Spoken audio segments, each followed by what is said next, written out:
जब से इंसानों ने इस दुनिया में जन्म लिया है, तभी से मून हमें अट्रैक्ट करता रहा है। इंसान पहले मून को देखकर उसके बारे में और जानना चाहता था, और जब जाना तो वहां जाना चाहता था, और जब वहां पहला कदम रखा तब से ही इंसान वहां पे इंसानी बस्तियां बनाने का सोचने लगा।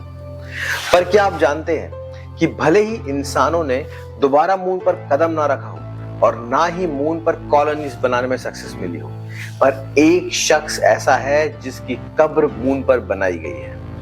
जी हां, सही सुना आपने।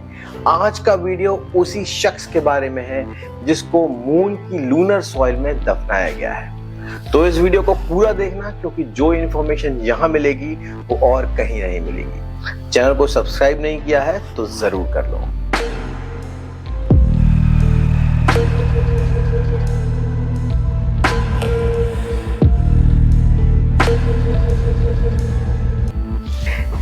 जुलाई 1997 को ऑस्ट्रेलिया के तनामी ट्रैक में एक कार का एक्सीडेंट होता है। वो एक्सीडेंट इतना भयानक था कि उसमें सवार कपल में से हस्बैंड की डेथ ऑन द स्पॉट हो जाती है और वाइफ मेजर इंजरीज के साथ हॉस्पिटल में एडमिट कर दी जाती है। ये एक्सीडेंट किसका था और इस एक्सीडेंट का क्या रिलेशन था उस स्पेस ग्रेवयार्ड से, ये जानने के लिए हमें कहानी शुरुआत से सुनिए।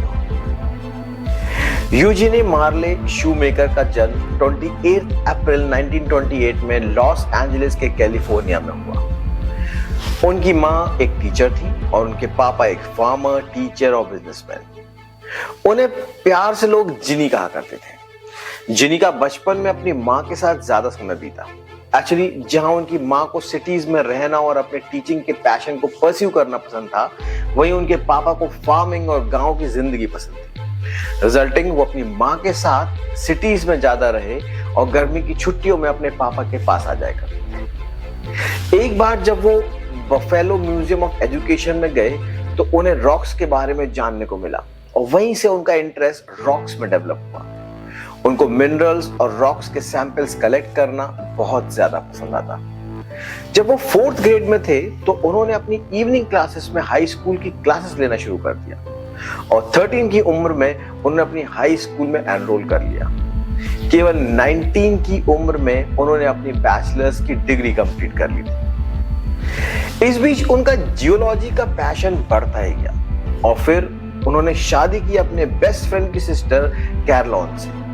हालांकि कैरोलिन का जियोलॉजी के बारे में कोई नॉलेज नहीं थी, पर जिनी से मिलने के बाद वो भी जियोलॉजी में काफी इंटरेस्ट लेने लगी।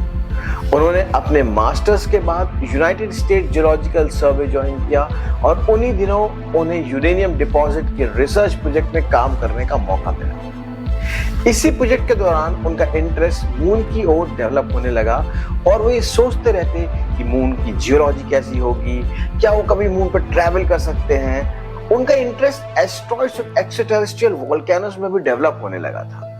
वो और उनकी पत्नी कैरोलिन दोनों रात रात भर बैठ के एस्ट्रॉइड्स की खोज करते, अपने टेलीस्कोप से मून को देखते और कई घंटों उन चीजों के बारे में बातें करते। फिर 1956 में उन्होंने यूएसजीएस को मून का जियोलॉजिकल मैप बनाने का सजेशन दिया, but due to other important works that was sideline.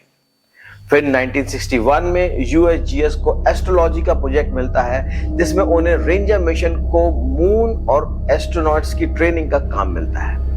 ये प्रोजेक्ट जैसे जीनी के लिए ड्रीम कम ट्रू था। 1965 में यूएसजीएस सेंटर ऑफ एस्ट्रोलॉजी की फाउंडेशन रखी जाती है और जीनी को चीफ साइंटिस्ट अपॉइंट किया जाता है। उनका मेन काम होता है अपोलो मिशन को लूनर लैंडिंग के लिए तैयार करना। शूमेकर नासा के अपोलो मिशन का अहम हिस्सा थे और उन्होंने एस्ट्रोनॉट्स को ट्रेनिंग देने का काम भी किया। इतना ही नहीं, जीनी असल में नासा की पहली चॉइस थे to walk on the surface of moon. अगर ऐसा होता तो जिनी दुनिया के पहले जियोलॉजिस्ट होते जो चांद पर कदम रखते, पर किस्मत को यह मंजूर नहीं था और एडिसन डिजीज के चलते वो अपोलो मिशन का स्पेस ट्रैवल का हिस्सा नहीं बन पाए। 1993 में जिनी और उनकी वाइफ ने एक कॉमेट की डिस्कवरी की जो जुपिटर से टकराने वाला था। ये पहला मौका था जब स्पेस ऑब्जर्वर किसी एस्ट्रॉइड को प्लैनेट से कोलाइड होते देखने वाले थे। इस कॉमेट को नाम दिया गया comet shoemaker 11-9 on his name.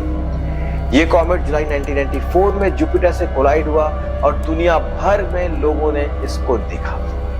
जिनी और उनकी वाइफ ऑस्ट्रेलिया के इंपैक्ट क्रेटर का एनालिसिस करने जा रहे थे जब तनामी क्रेटर पर उनका एक्सीडेंट हुआ। उस एक्सीडेंट में जिनी की ऑन द स्पॉट डेथ हो जाती है, वहीं कैरलॉन हॉस्पिटल में सर्वाइव कर जाती है। नासा शूमेकर को श्रद्धांजलि देने और उनकी मून पर जाने की इच्छा को पूरा करने का सोच लेता है और इसीलिए शूमेकर का ग्रेवयार्ड मून पर बनाने का प्रोजेक्ट शुरू हुआ।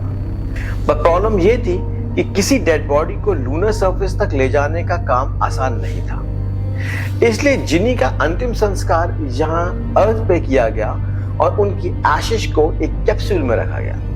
ये कैप्सूल डिजाइन की थी खुद कैरलॉन पोरॉक। कैरलॉन एक अमेरिकन स्पेस साइंटिस्ट है और वीनस के वॉयेजर मिशन का हिस्सा रह चुकी। उनकी अस्थियों को सेलेस्टिस की मदद से लूनर प्रोस्पेक्टर तक भेजा गया।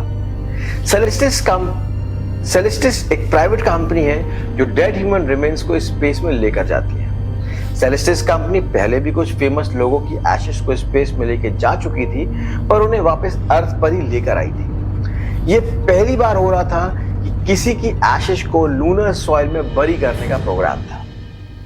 जिनी की एशेज की कैप्सूल को ब्रास के फॉइल से कवर किया गया और उसमें कुछ चीजों को भी रखा गया। उसमें एक पिक्चर रखी गई कॉमेट हेले बॉब की।